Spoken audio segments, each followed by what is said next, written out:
नमस्ते बच्चों। तो फेडरलिज्म का वीडियो पार्ट 2 में हम लोग देखेंगे कि हाउ इज़ फेडरलिज्म प्रैक्टिस्ड। तो हमने देखा कि 1947 में किस तरीके से ये जो मैप दिया हुआ है, इसमें हमारा सेंट्रल प्रोविंसेस, यूनाइटेड प्रोविंसेस, इस पूरा और कई सारे पार्ट में पूरा देश बटा हुआ था। और आज़ादी के बाद फिर हमने कॉन्स्टिट्यूशन बनाया और किस तरीके से यहाँ शासन करना है उस चीज़ को डिसाइड किया। तो अब हम लोग देख रहे हैं फेडरलिज्म के बारे में, जिसमें हमने कई सारे पॉइंट्स को डिस्कस कर लिया है कि फेडरलिज्म कितने तरह का होता है, फेडरलिज्म कैसे काम करता है।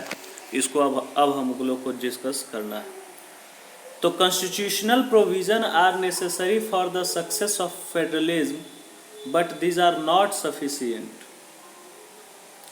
मीन्स सिर्फ कॉन्स्टिट्यूशनल प्रोविज़न फेडरलिज्म के सक्सेस के लिए सफिशिएंट नहीं है। If the federal experiment has succeed in India it is not merely because of the clearly laid out constitutional provision. ये सिर्फ और सिर्फ इसलिए सक्सेड नहीं करता है कि हमारा कॉन्स्टिट्यूशन में ये प्रोविज़न किया गया है, बल्कि the real success of federalism in India can be attribute to the nature of democratic politics in our country. ये हमारे देश में इसलिए भी सक्सेसफुल है कि हमारा देश जो है बाय नेचर जो है वो डेमोक्रेटिक पॉलिटिक्स को एडॉप्ट किए हुए है। So this ensure that the spirit of federalism, respect of diversity and desire for living together became shared ideals in our country. Let us look at the same of the major way in which this happened. कैसे हमारे देश में federalism success किया, उसका कुछ example के तौर पे हम लोग आगे देखते हैं। जैसे लिंग्विस्टिक स्टेट की बात करते हैं, तो the creation of linguistic state was the first and a major test for democratic politics in our country. हमारे देश में लैंग्वेज के आधार पर स्टेट का निर्माण होना, ये हमारा पहला मेजर टेस्ट था हमारे लिए कि किस तरीके से हमारा देश एक फेडरल कंट्री है। तो the political map of India when it began its journey as a democracy in 1947 and that of 2017, you will be surprised by the extent of the changes. आप चेंजेस को देखेंगे तो 1947 से 2020 तक, अभी तक की अगर हम बात करें तो ये कई सारे चेंजेस इसमें आए हैं। And many old state have vanished and many new state have been created. Areas, boundaries and name of the state have been changed. तो कई पुराने स्टेट को ख़त्म कर दिया गया और उसके जगह पे नए स्टेट्स का निर्माण किया गया और उसका नाम बदला गया। तो in 1947 the boundary of several old state of India were change in order to create new states. This was done to ensure that people who spoke the same language live in the same state. तो जो लोग एक ही देश में एक ही राज्य में रहते थे, तो इंडिया में ये जो चेंजेज आया नए स्टेट्स के रूप में जो हम लोग देखने को मिला, अलग अलग स्टेट, तो ये इसकी इंश्योरिटी थी कि जो सेम लैंग्वेज बोलते हैं वो सेम स्टेट में रहेंगे। तो some state were created not on the basis of language but to recognise difference basis on culture, ethnicity और जियोग्राफी। तो लैंग्वेज के आधार पे कुछ स्टेट का निर्माण हुआ। कुछ स्टेट का निर्माण इसके आधार पे हुआ कि उनका जो कल्चर और एथनिसिटी है या फिर उसका जो ज्योग्राफिकल कंडीशन है वो कैसा है, इस पे भी उसका निर्माण हुआ। जैसे कि नागालैंड, उत्तराखंड, झारखंड, ये जो है कल्चरल और उसके ज्योग्राफिकल सिचुएशन पे उसका निर्माण हुआ है। When the demand for the formation of a state on the basis of language was raised, some national leaders feared that it would lead to the disintegration of the country. मतलब जैसे ही language के आधार पे बंटवारा करने की बात की गई, स्टेट के निर्माण की बात की गई, तो बहुत सारे हमारे ऐसे नेशनलिस्ट थे जिन्होंने ये कहना शुरू किया कि ये हमारे देश के डिसइंटीग्रेशन का काम करेगा। तो the central government resisted linguistic state for the some times, कुछ दिनों तक सेंट्रल गवर्नमेंट ने भी इस तरीके के चीज़ों को बढ़ावा देने से थोड़ा कदम पीछे रखा. But the experience has shown that the formation of the linguistic state has actually made the country more United. लेकिन एक्सपीरियंस कहता है कि लैंग्वेज के आधार पे बंटवारा जो हुआ है वो हमारे कंट्री को और भी ज़्यादा यूनाइटेड बनाया है. It also made administration easier, और शासन करना आसान हो गया. तो लैंग्वेज पॉलिसी क्या है हमारे देश का, ये भी समझना होगा. तो a second test for Indian federation in the language policy, our constitution did not give the status of national language to any one language. National language के रूप में किसी एक लैंग्वेज को मान्यता दी नहीं गई है हमारे कॉन्स्टिट्यूशन के हिसाब से. And Hindi was identify as the official language, Hindi को ऑफिशियल लैंग्वेज के रूप में आइडेंटिफाई किया गया.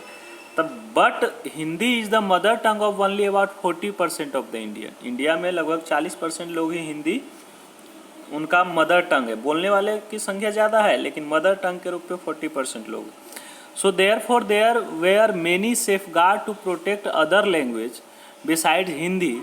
There are 21 other language recognized as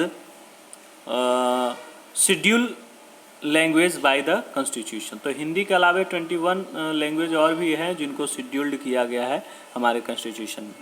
and the candidate in an examination conduct for the central government position may opt to take the examination in any one of the language. और इस language में किसी भी एक language में कोई भी candidate exam दे सकता है. तो state to have their own official language, अलग अलग स्टेट का अपना अलग अलग ऑफिशियल लैंग्वेज है.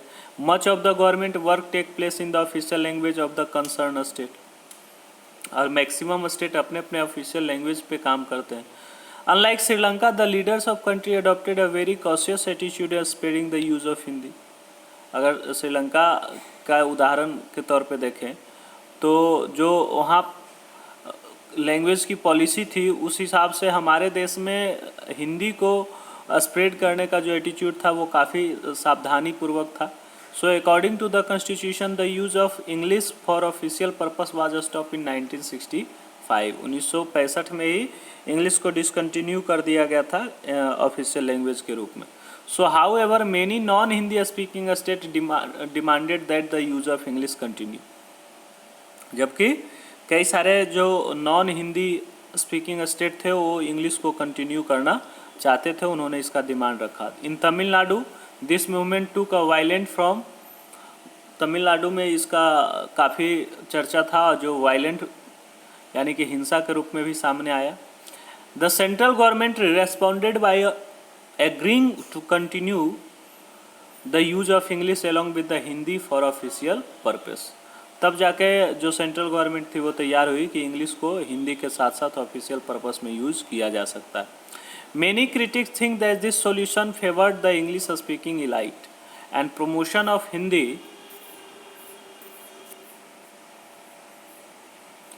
Continue to be the official policy of the government of India. तो जब इंग्लिश को कंटिन्यू किया गया तो इससे तो ये तो लगता है कि इंग्लिश को कहीं ना कहीं फेवर मिला, लेकिन हिंदी को स्प्रेड करने की जो पॉलिसी थी वो सेंट्रल गवर्नमेंट का कंटिन्यू रहा. Promotion does not mean that the central government can impose Hindi. इसका मतलब ये नहीं कि वो किसी पे हिंदी इम्पोज करेगा. On state where people speak a different language, जो स्टेट अलग लैंग्वेज बोलते हैं वो अलग लैंग्वेज बोलेंगे, लेकिन उनके पास एक ऑप्शन रहेगा कि वो हिंदी सीख सकते हैं या हिंदी बोल सकते हैं. जो तो अभी जो न्यू एजुकेशन पॉलिसी आई है जिसमें 3 लैंग्वेज सिस्टम रखा गया है वो हिंदी को उसी से बढ़ावा देने के लिए या फिर कह सकते हैं कि हिंदी को प्रमोट करने का इससे साधन बनाया जा सकता है. So the flexibility show by the Indian political leader help our country avoid the kind of situation that Sri Lanka find. तो श्रीलंका में जिस तरीके की सिचुएशन उपस्थित हुई थी उस तरीके की सिचुएशन से बचने के लिए हमारे देश में जो हमारे लीडर्स हैं उन्होंने फ्लेक्सिबिलिटी को अपनाया है. नेक्स्ट है सेंट्रल स्टेट रिलेशन किस तरीके का है. सेंट्रल स्टेट रिलेशन पे भी डिपेंड करता है कि फेडरलिज्म कितना सक्सेस रहेगा. तो restructuring the central state relation in one more way in which federalism has been extended in the practice. However, the constitutional arrangement for sharing power work in reality depend on a large extent how the ruling party and leaders follow this arrangement. तो ये constitutional arrangement जो है power sharing का, ये depend करता है कि जो रूलिंग पार्टी के लीडर्स हैं वो इस अरेंजमेंट के लिए कितने तैयार हैं. For a long time the same party ruled both at the centre and in the most of the state. कहा जा सकता है कि एक लंबे समय से सेम पार्टी जो है सेंटर में भी काम करती है और स्टेट में भी काम करती है. इसका मतलब है कि the state government did not exercise their right as autonomous federal units. तो इस स्थिति में जो स्टेट गवर्नमेंट होती है वो एक ऑटोनोमस फेडरल यूनिट के रूप में काम नहीं कर पाती है. So central try to undermine the power of the state, और सेंट्रल चाहता है कि वो स्टेट के पावर को कम तर आके और स्टेट जो है वो सेंटर के अंदर काम करे. The central government would often misuse the constitution to dismiss the state government that were control by the rival party. और जो अपोजिशन पार्टी का जो जहाँ सरकार होती है तो सेंट्रल गवर्नमेंट ज़्यादातर देखने को मिलता है कि वो उस जगह पे अपना कब्जा जमाना चाहती है या फिर स्टेट गवर्नमेंट को कंट्रोल करना चाहती है या उसको डिसमिस करना चाहती है. So this undermine the spirit of federalism. तो इस तरह की घटना जो है वो फेडरलिज्म के जो स्पिरिट है उसको कम करता है. All this changes significantly after 1990, 1990 के बाद ये चेंजेस हमें प्रमुख रूप से देखने को मिलते हैं. This period saw the rise of regional political party in many state of the country. और इससे क्या होता है कि कई सारे रीजनल पार्टी का निर्माण होता है 1990 के बाद स्टेट लेवल पे. And this was also the beginning of the era of collision government. और इसी से हमारे देश में कोलिजन गवर्नमेंट की शुरुआत होती है, यानी कि मोर देन 2 पार्टी एक साथ मिलकर सरकार बनाने का काम करती है, क्योंकि किसी सिंगल पार्टी को क्लियर मेजोरिटी लोकसभा में नहीं मिल पाता है. The major national party had to enter into alliance with many other party practices including several region parties to form a government at the center.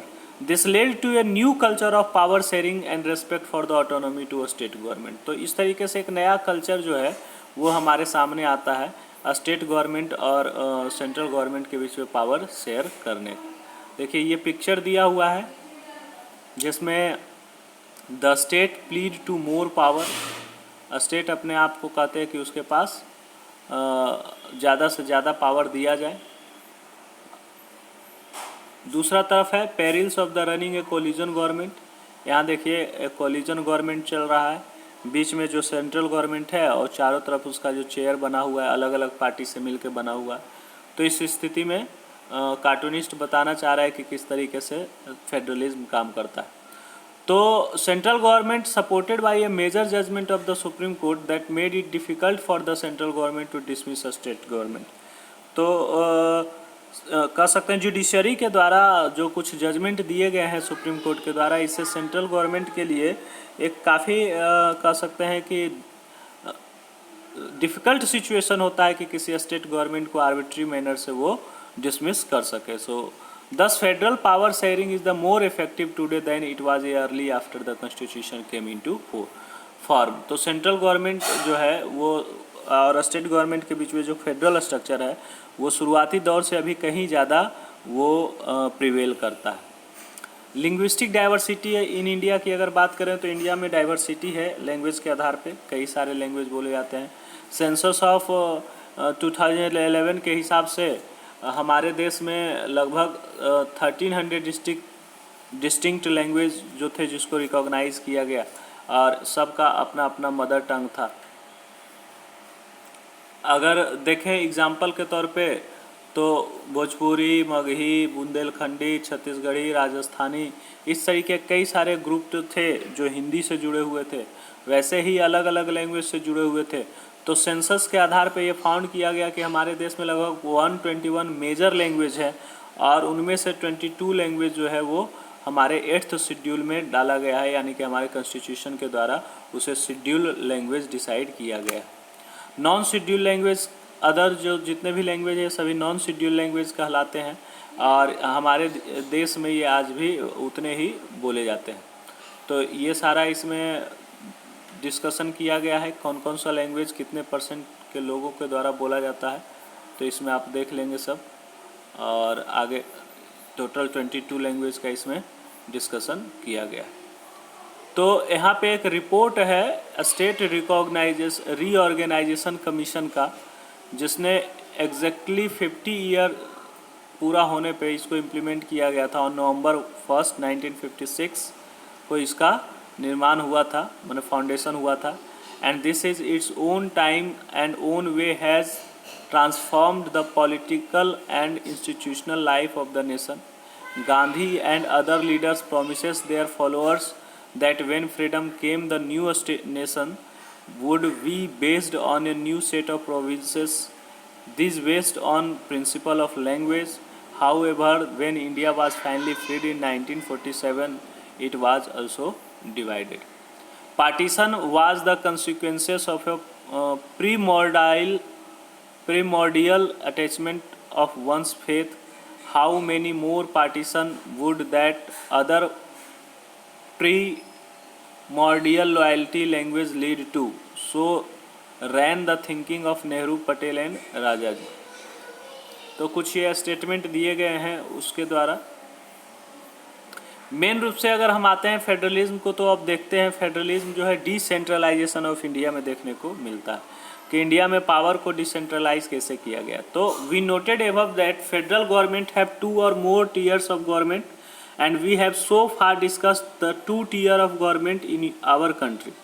तो सेंट्रल गवर्नमेंट जो है वो 2 टीयर में बटा हुआ है। फेडरल गवर्नमेंट जो हमारा है सेंट्रल गवर्नमेंट और स्टेट गवर्नमेंट के बीच में।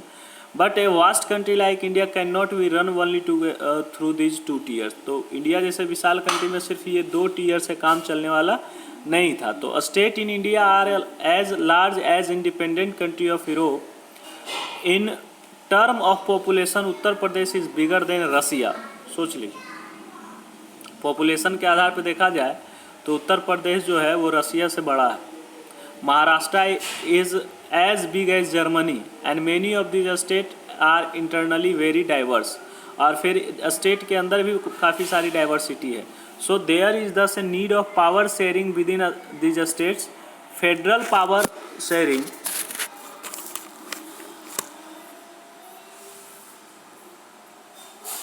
तो यहाँ कहता है कि देयर इज दस a need of power sharing with in this state. तो अब स्टेट के अंदर भी पावर शेयरिंग की ज़रूरत थी। So federal power sharing India needs another tier of government below that of the state government. This is the rational for decentralisation. तो ये रेशनल था डिसेंट्रलाइजेशन ऑफ पावर के लिए। This resulted a third tier of government called local government is founded by the constitution. तो constitution में amendment करके ये तीसरा लेवल बनाया गया। When power is taken away from the centre and state government. और पावर जो कुछ सेंटर के पास था या स्टेट गवर्नमेंट के पास था उससे लेकर कुछ लोकल गवर्नमेंट को दे दिया गया। तो इसी को हम लोग डिसेंट्रलाइजेशन कहते हैं। मतलब जब पावर सेंट्रल गवर्नमेंट और स्टेट गवर्नमेंट से लेकर लोकल गवर्नमेंट को दे दिया जाए तो इसको हम लोग डिसेंट्रलाइजेशन कहते हैं। So the basic idea behind the decentralisation is there are a large number of problems and issue which are best settle at the local level. तो लोकल लेवल पे जो लोग हैं उनको इसके बारे में ज़्यादा जानकारी है। इसको बेस बनाकर ये काम क्या किया गया, यानी कि ये डिसेंट्रलाइजेशन किया गया। So people have better knowledge to problem in their locality. यानी लोकल लोग जो हैं उनको अपने प्रॉब्लम के बारे में ज़्यादा जानकारी and they also have better ideas to on where to spend money and how to manage this things more efficiently. तो कैसे पैसा खर्च करना है, कहाँ खर्च करना है, उनको ज़्यादा इसकी समझ है। Beside at the local level it is possible for the people to directly participate in decision making. Local level पे डिसीजन मेकिंग में लोग डायरेक्टली पार्टिसिपेट कर सकते हैं। यानी कि जैसे पंचायत लेवल पे एक आम सभा होता है तो आम सभा में वो डायरेक्ट अपना प्रॉब्लम है जो सामने रख सकते हैं। तो this help to inculcate a habit of democratic participation. So local government is the best way to realise one important principle of democracy. Local level जो है वो एक बेस्ट वे है प्रिंसिपल ऑफ डेमोक्रेसी को इस्टेब्लिश करने के लिए, जिसको हम लोग लोकल सेल्फ गवर्नमेंट भी कहते हैं। So the need for decentralisation was recognise in our constitution. तो ये डिसेंट्रलाइजेशन को हमारे कॉन्स्टिट्यूशन के द्वारा रिकॉग्नाइज किया गया। Since then there have been several attempts to decentralise power to the level of village and town. तो तब से लेकर कई सारे अटेम्प्ट किए जा चुके हैं डिसेंट्रलाइजेशन ऑफ पावर का, जो कि विलेज और टाउन में को दिया गया है power. And panchayat in villages and municipality in urban area were set up in all the state। तो सभी स्टेट में गांव के लेवल पे पंचायत और शहर के लेवल पे म्यूनिसिपलिटीज़ का फाउंडेशन किया गया। But this were directly under the control of state government, लेकिन इसको स्टेट गवर्नमेंट के अंतर्गत रखा गया है। So election to this local government were not held regularly, so local government did not have any powers of resources to their own. अब इनका चूँकि रेगुलर इलेक्शन नहीं हो पाता है तो लोकल गवर्नमेंट को कोई ऐसा पावर नहीं है कि ये अपने रिसोर्सेज को यूज कर सके। So this there was very little decentralisation in effective term. अगर इफेक्टिव टर्म में देखा जाए प्रभावी रूप से तो काफ़ी कम डिसेंट्रलाइजेशन हुआ है, ऑन पेपर पे डिसेंट्रलाइजेशन ज़्यादा दिखता है। A major step towards decentralisation was taken in 1992। तो मेन रूप से आप इसको याद रखेंगे कि डिसेंट्रलाइजेशन का प्रोसेस जो है वो 1992 में शुरू हो गया था, when the constitution was amended to make the third tier of democracy more powerful and effective. तो 1992 का अमेंडमेंट के हिसाब से ये डिसेंट्रलाइजेशन किया गया था। Now it is constitutionally mandatory to hold regular election to local government body. अब कॉन्स्टिट्यूशन ने ये मैंडेटरी कर दिया कि लोकल गवर्नमेंट बॉडी का भी इलेक्शन रेगुलर रूप से किया जाएगा राज्य के द्वारा। And seats are reserve in the elected body and executive head of the institution for the schedule caste, schedule tribe and other backward classes. तो शेड्यूल कास्ट, शेड्यूल ट्राइब और अदर बैकवर्ड क्लासेस के लिए जो भी seat reserve होता है local government में भी ये सीटें रिजर्व होगी। At least 1/3 of the position are reserve for women. कम से कम 1/3 पोजीशन जो है वो वीमेन के लिए रिजर्व हो। किसी किसी राज्य में देखने को मिलता है कि राज्य सरकार ने संशोधन किया है, 1/3 के जगह पे 50% यानी 50% का रिजर्वेशन जो है वुमेन के लिए किया है, जिसमें से बिहार एक है। An independent institution called state election commission, जिस तरीके से मेन हेड होता है इलेक्शन कमीशन ऑफ इंडिया, उसके अंतर्गत एक इंडिपेंडेंट इंस्टीट्यूशंस आते हैं। हर एक स्टेट में स्टेट इलेक्शन कमीशन होता है। तो स्टेट इलेक्शन कमीशन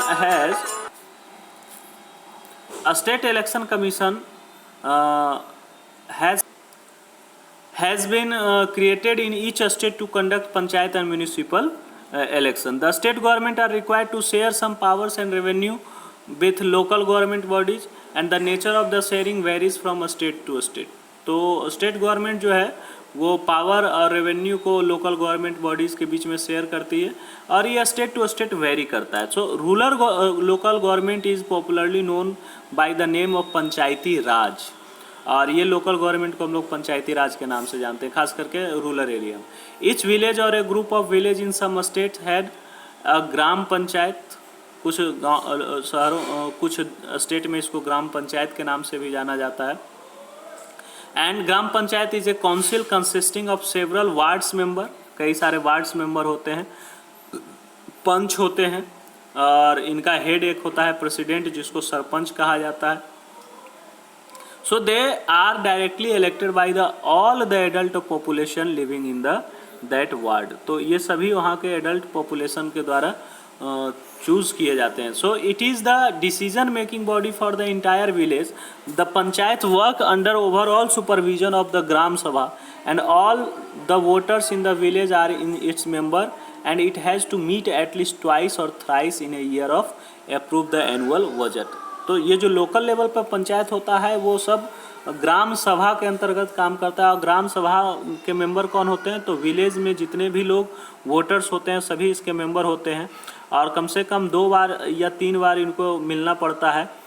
यानी कि एक बजट, एनुअल बजट बनाने के लिए ग्राम पंचायत की मीटिंग बुलाई जाती है, ग्राम सभा की मीटिंग बुलाई जाती है, और उसके हिसाब से ये काम करते हैं। तो the local government structure goes right up to the district level.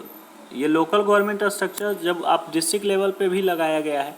A few gram panchayat are group together to form what is usually called panchayat samiti. कुछ ग्राम पंचायत को मिलाकर ग्राम पंचायत समिति बनाई जाती है, या फिर ब्लॉक, या फिर उसको मंडल के नाम से जानते हैं। The member of this representative body are elected by all the panchayat, और इसके मेंबर जो होते हैं सभी पंचायत में चूज किए जाते हैं, पंचायत समिति के नाम से ये जाना जाता है। एंड ऑल द समितिज और मंडल और डिस्ट्रिक्ट टुगेदर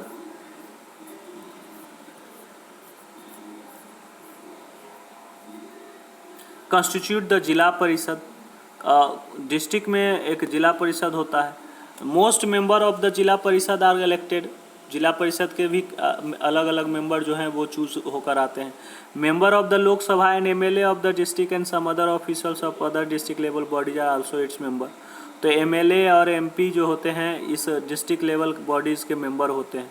जिला Parishad chairperson is the political head of the Zila Parishad. जिला परिषद के जितने भी मेंबर जीत कर आते हैं उसका हेड एक होता है जिला परिषद, चेयरमैन कहलाता है। Similarly local government bodies exist the urban area as well. Urban area में भी इसको देखने को मिलता है। तो जिस तरीके से हमने देखा ग्राम पंचायत, ब्लॉक समिति और फिर उसके बाद जिला परिषद, तो वैसे ही अर्बन एरिया में भी देखने को मिलता है। कई सारे म्यूनिसिपैलिटीज़ शहर में सेट किए जाते हैं। म्यूनिसिपैलिटीज़ बड़े सिटी में म्यूनिसिपल कॉरपोरेशन का फॉर्मेशन होता है, जिसको हम लोग क्लास 6 में डिटेल में इन सारे चीज़ों को हमने पढ़ा था। Both municipality and municipal corporation are control by elected bodies consisting of people's representative. और म्यूनिसिपैलिटी या म्यूनिसिपल कॉरपोरेशन के मेंबर का भी चुनाव होता है। म्यूनिसिपल चेयरपर्सन जो है इसके पॉलिटिकल हेड होते हैं म्यूनिसिपैलिटी के। और in a municipal corporation such an officer called mayor. Municipal corporation में एक मेंबर होता है, एक ऑफिसर होता है सरकार का, एक मेंबर होते हैं यानी हेड होते हैं जिनको कहा जाता है मेयर। तो म्यूनिसिपैलिटीज़ को हमने देखा। अब ब्राज़ील में इसी तरीके का एक एक्टिविटी किया गया है। ब्राज़ील में लोकल लेवल का गवर्नमेंट बनाने का काम किया गया, इसको आप लोग देख लेंगे। सो the new system of local government is the largest experiment in democracy conducted anywhere in the world। World में कहीं भी एक ये न्यू सिस्टम जो है वो इंट्रोड्यूस किया जा सकता है। There are now about 36 lakh elected representatives in the panchayat और म्यूनिसिपैलिटीज etc। अभी अगर भारत की बात करें तो 36 लाख इलेक्टेड रिप्रेजेंटेटिव हैं म्यूनिसिपैलिटी और पंचायत से all over the country. And this number is bigger than A population of many country in the world. अगर ये पॉपुलेशन देखा जाए तो कई सारे देश ऐसे हैं जो उनसे ज़्यादा जनसंख्या यहाँ रिप्रेजेंटेटिव का है। Constitutional status for local government had help to depend democracy in our country. तो इस तरीके का जो कॉन्स्टिट्यूशनल स्टेटस दिया गया है लोकल गवर्नमेंट को, वो हमारे देश में डेमोक्रेसी को और भी ज़्यादा डिपेंड करता है। And it has also increase the women representation and voice in our democracy. जो 50% जनसंख्या वीमेन का है उसमें वीमेन का पार्टिसिपेशन बढ़ाने का ये काम करता है। At the same time there are many difficulties while election are held regularly and enthusiastically. Gram sabha are not held regularly.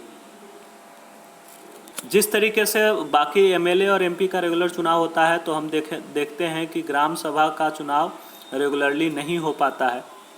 So most state government have not transfer significant power to the local government and nor have they given adequate resources, so we are thus still a long way from realizing the idea of self government। तो हम लोगों को अभी एक लंबा सफ़र तय करना है सेल्फ गवर्नमेंट को और भी ज़्यादा मजबूत बनाने में।